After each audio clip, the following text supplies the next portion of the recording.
George Mallory was once asked why he would risk his life to climb Mount Everest. His response was simple but absolute. Because it's there. Mallory would die on the mountain, with his legacy forever attached to a single question. Did he reach the summit?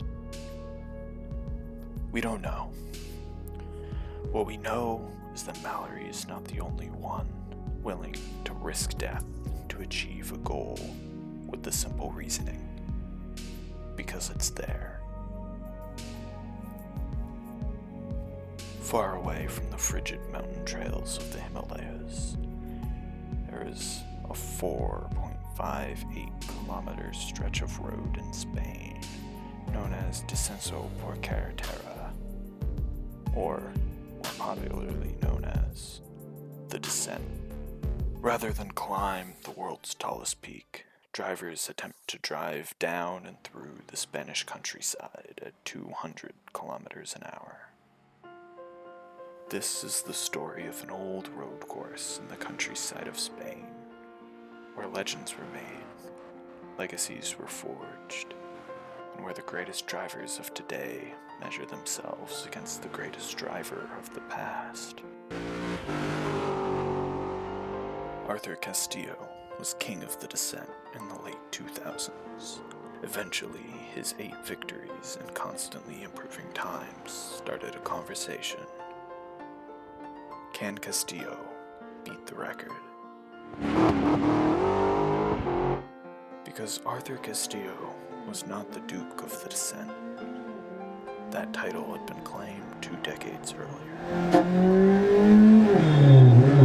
Kane Wills won at Descenso por Carretera for 14 straight years, from 1979 to 1992, and again in 1994 and 1998.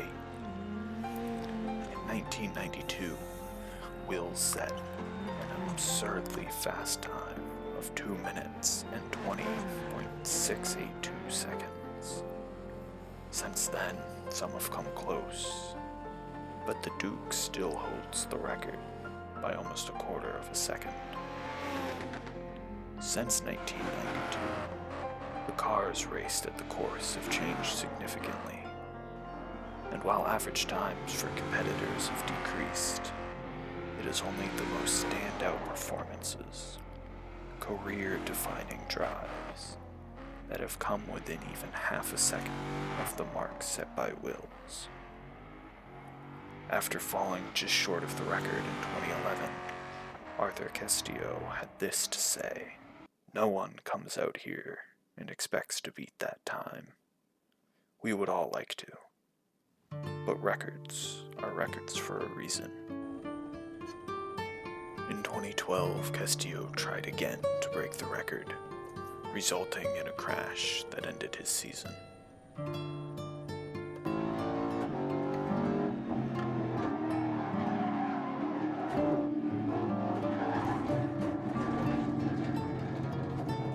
In 2013, Castillo kept the car on the road, but had clearly lost pace from 2 years earlier. This time he clocked in at 2 minutes and 22.452 seconds.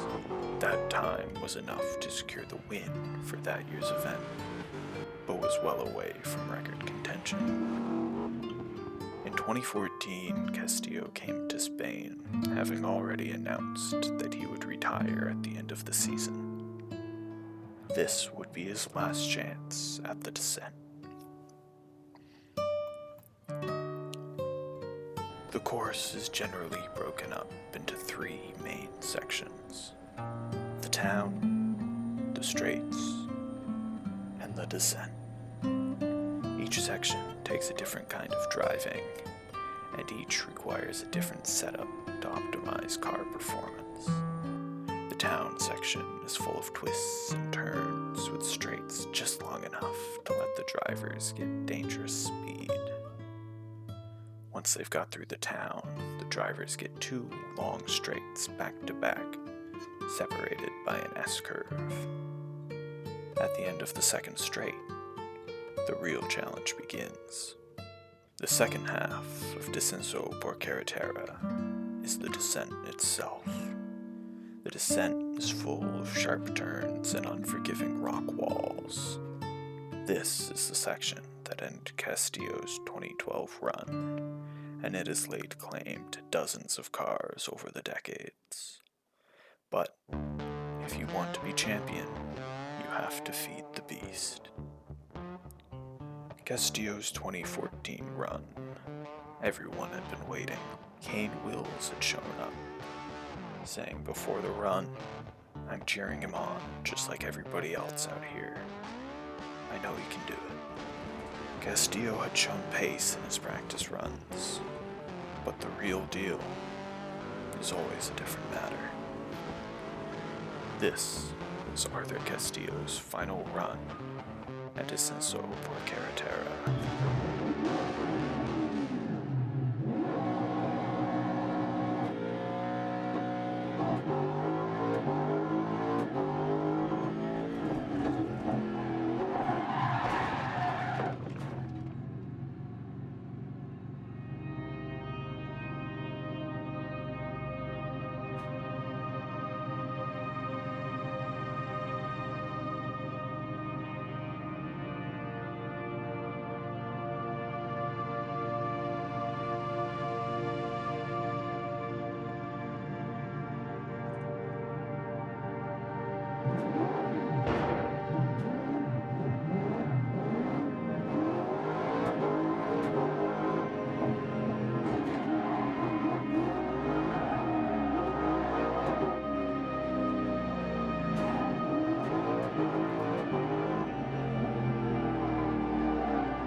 I made a mistake. My last chance, and I didn't even make it past the first bend. I wanted to finish though. First or last, I wanted to finish. As I got to those last couple corners, it really hit me. My career was over. I glided a little bit because I wanted it to last just a little longer. Maybe that's the difference. I've been driving for as many years as Kane did, but I wanted it to last a little longer. I don't think he ever let off the gas.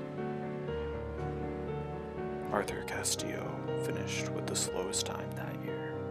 In a surprise win, it was second-year driver Peyton Alford who finished in first.